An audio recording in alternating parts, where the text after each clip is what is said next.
Good morning, good afternoon, good evening, good night, hello, good evening, and welcome to a new little thing we've put together, the Daily West Ham, where we're just basically going to have a little chit chat about a news story, maybe two news stories that are buzzing around out there on the World Wide Web. Before we get into it, though, ladies and gentlemen, thanks for joining us. Don't forget to drop a like on the video, subscribe to the YouTube channel, and hit that bell icon to be notified of any news content that we upload to the channel. Joining me to discuss matters is West Ham Online. How are you, sir? Very good. How about yourself?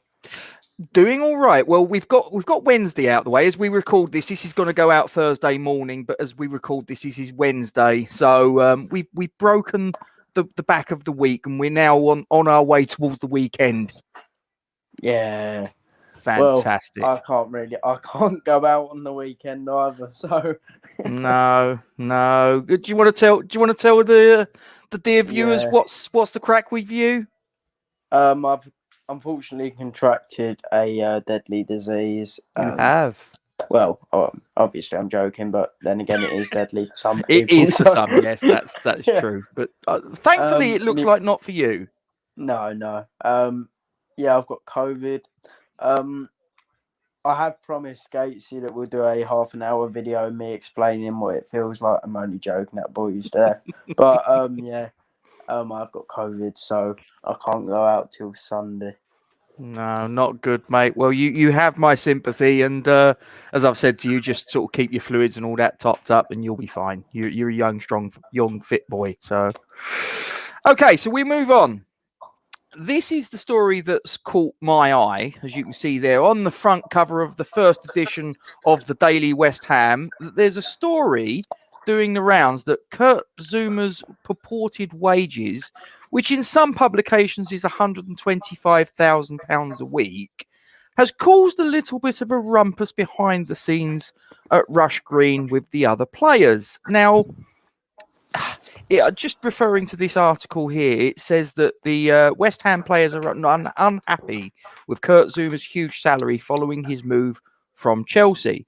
The France international joined the Hammers a few days before the transfer deadline in a deal worth reportedly £29.8 million. Now, I could read the whole lot of this, but you get the sort of gist that basically a lot of the other players have had their nose put out of joint by the fact that Kurt Zouma is on the wages that he is. Now, I'll put it over to you, West Ham Online. I mean, do you believe there's any credence in this story? And one thing I should point out before you answer that is that the story originated in The Sun. Now, if you go on The Sun's own website, which I have done before we hit record, that particular story is nowhere to be seen. So make of that what you will. Yeah. I think that story is about as reliable as The Sun itself. It's very untrue. Not the one in the sky you're talking about. No, not the one in the sky. We'd be in trouble if that was unreliable. Yeah. But yeah, I don't think it's true. But what I will say is, yes, it's a bit of guesswork, but this is a danger that it could happen in the future if Rice or someone like that becomes worried about their wages and says, why am I earning half of what Kurt Zouma earns? Because let's be honest, he's better than him. So yeah, it is a worry in the future. Nothing bad about Zouma. I think he deserves a wage similar to that. But obviously, we are underpaying players like Declan Rice, Thomas Souček, Vladimir Coufal. So it's a situation we need to sort out in the future. Well, it's funny you should say that about Declan Rice, because there's another story that's tied into it, and this is on the Sun's rival newspaper, The Mirror. Now, this is a story that says that the Kurt Zouma troubles at West Ham may accelerate Declan Rice's departure, and it basically goes on to say pretty much what you've said, that sort of Declan Rice is potentially sort of looking at another player earning more than he is. And it's the old green-eyed monster. But the thing for me, he was offered a contract to obviously bump his wages up, and he's obviously declined the opportunity to put pen to paper, as is his gift.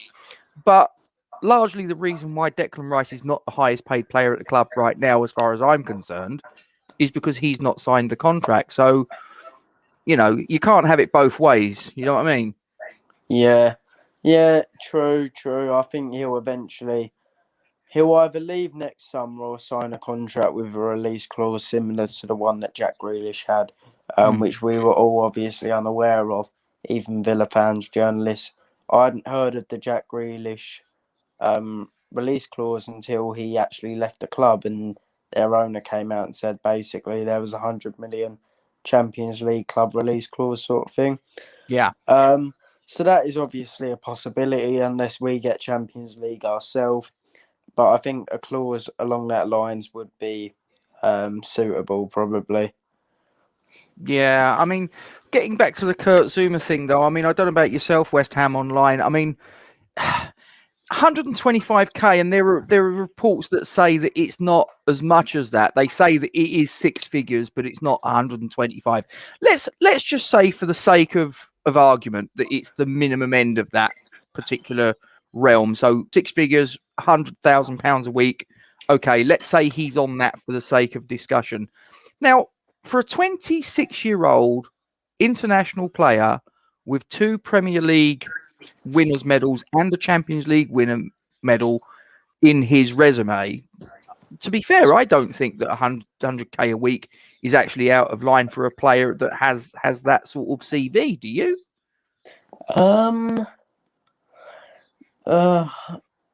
I think it's probably about what he deserves, maybe a bit over it.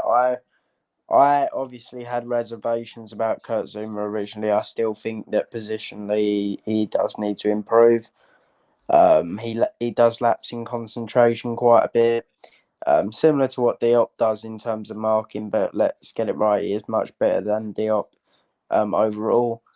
I probably would have said a 95 to 100k a week wage would have been fair for him, but what he's earning is not a lot of a worry for me. It's nothing drastic. It's not like when Alexis Sanchez got 450k for Man United and they had to bring everyone's wages up to match it, which just ruined the club.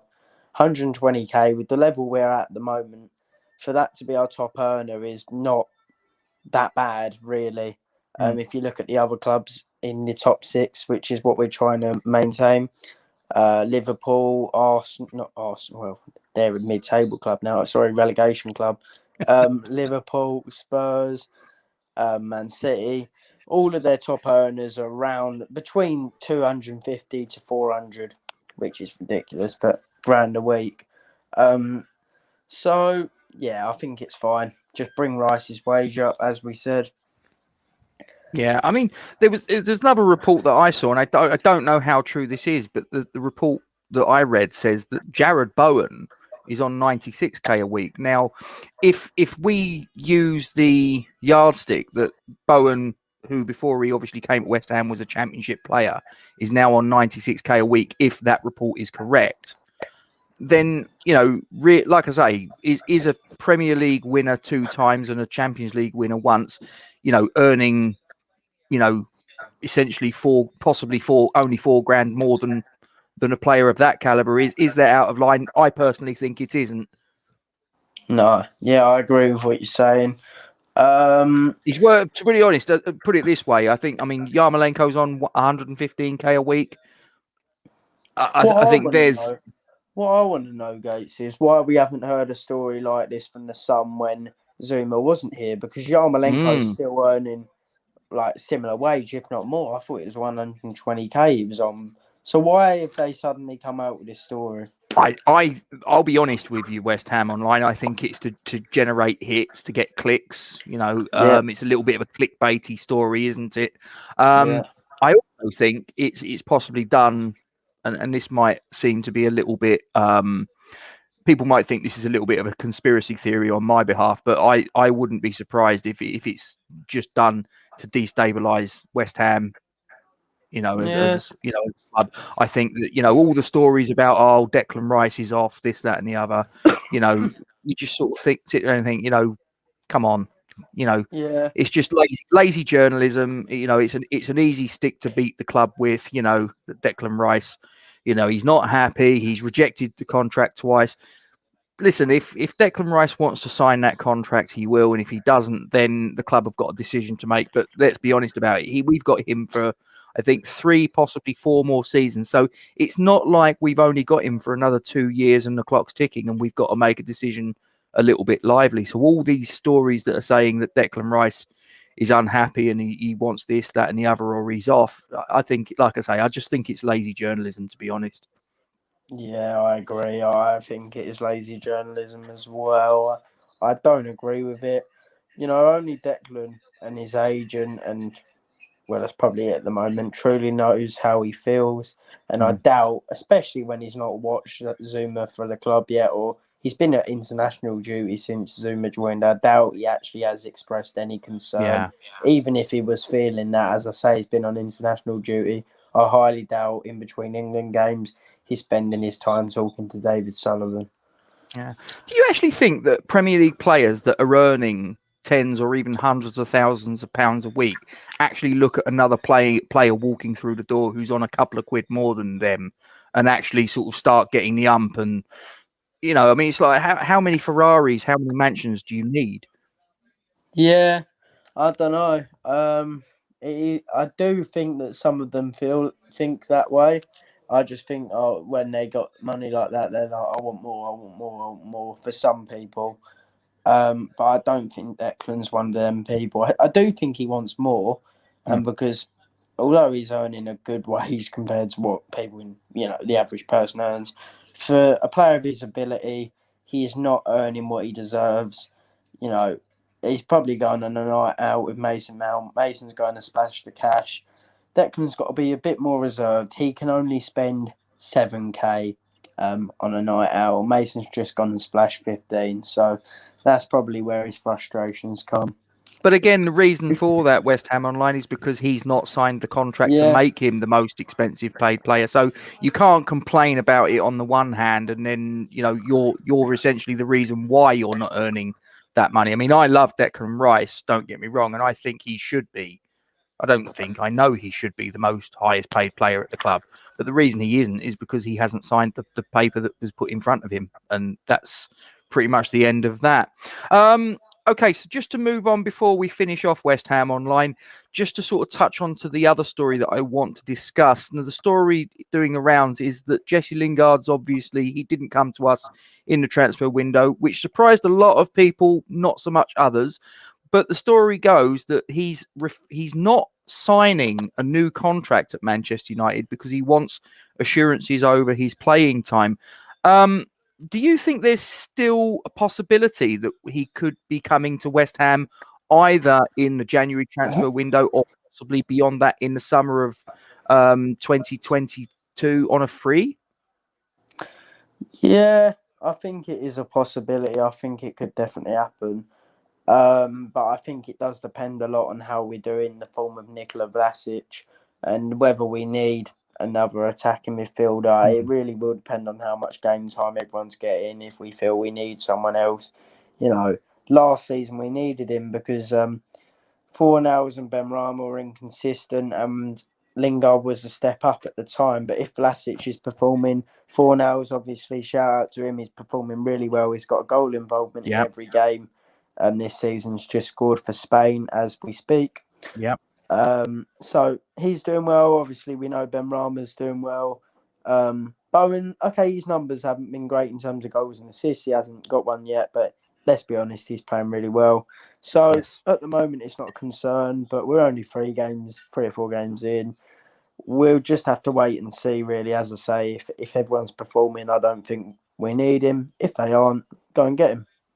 I think for me the key is Vlasic, in fairness, because I think he's the player that I'm looking at and thinking, well, look, we know Michail Antonio, Pablo Fornals, Saeed Benrahma now, thankfully, and Jared Bowen are established in the first team. David Moyes knows what makes them tick and all the rest of it.